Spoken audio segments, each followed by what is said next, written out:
And coming to the Vijayawada flood situation అందరికీ తెలిసినదే. So verse ఇది అని.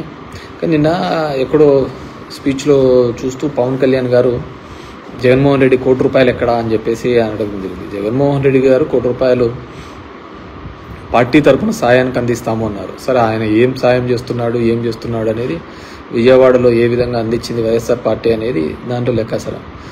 అసలు ఇన్ని కోట్ల రూపాయలు వచ్చిన సాయానికి లెక్కాసారాలు అడగండి. గవర్నమెంట్ హ్యాస్ టు సేదే కదా. ఇప్పుడు డొనేషన్స్లో వచ్చి జగన్మోహన్ రెడ్డి ఇచ్చే ₹1 గురించి అడుగుతున్నారు కాబట్టి ఇప్పటికి వందల కోట్ల రూపాయలు ఇప్పటికే వసూళ్ల రూపంలో, డొనేషన్స్ రూపంలో మనకు వచ్చినాయి.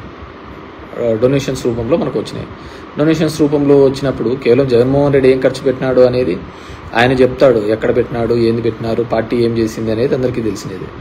సో ఇప్పుడు చెప్పాల్సింది ఏంటంటే ఇన్ని కోట్ల రూపాయలు పబ్లిక్ డొనేషన్స్ తీసుకునేది మనం ఏ విధంగా ఆడిటింగ్ చేయాలా. So we are custodian to the government.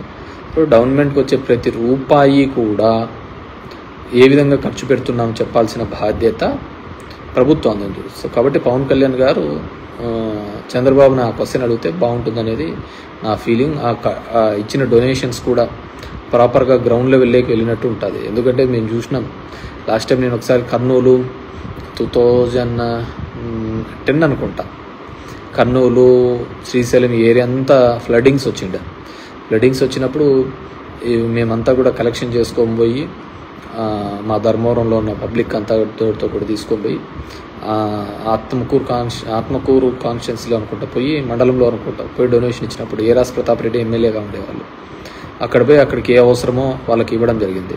So ఈ గవర్నమెంట్కి డొనేషన్స్ ఇప్పుడు ఇవ్వడం వల్ల మంచిది, కరెక్ట్, వాళ్ళ మీద నమ్మకంతో ఇచ్చింటారు. కానీ అది ఏమాత్రము రీచ్ అవుతున్నాయి, రిసీవ్ అవుతున్నాయి అనేది కూడా ఇంపార్టెంట్. ఎందుకంటే గతంలో అమరావతి కోసం పెట్టిన హుండీ లెక్క ఎక్కడ పోయిందో తెలియదు, మిగతా దాంట్లో కోసం పెట్టిన డబ్బులన్నీ ఎక్కడ పోయినాయో ఎవరికి తెలియదు అనమాట. సో డెఫినెట్గా అది కూడా పవన్ కళ్యాణ్ గారు అడిగితే బాగుంటుంది. ఎందుకంటే విజయవాడ ఫ్లడ్స్లో చంద్రబాబు నాయుడు గారు క్రైసిస్లో ఆపర్చునిటీ వెతుక్కోవాలని ఒక ప్రయత్నం జరిగింది. ఫొటోస్ బాగా దిగినారు. మనం అడ్మినిస్ట్రేషన్ వార్ రూమ్లో కూర్చొని చేయాల్సిన పనిని మనతో పాటు 10 మంది పని చెడగొట్టి అక్కడంతా తిరగడం జరిగింది. Which is not our duty అని నా ఫీలింగ్ అన్నమాట.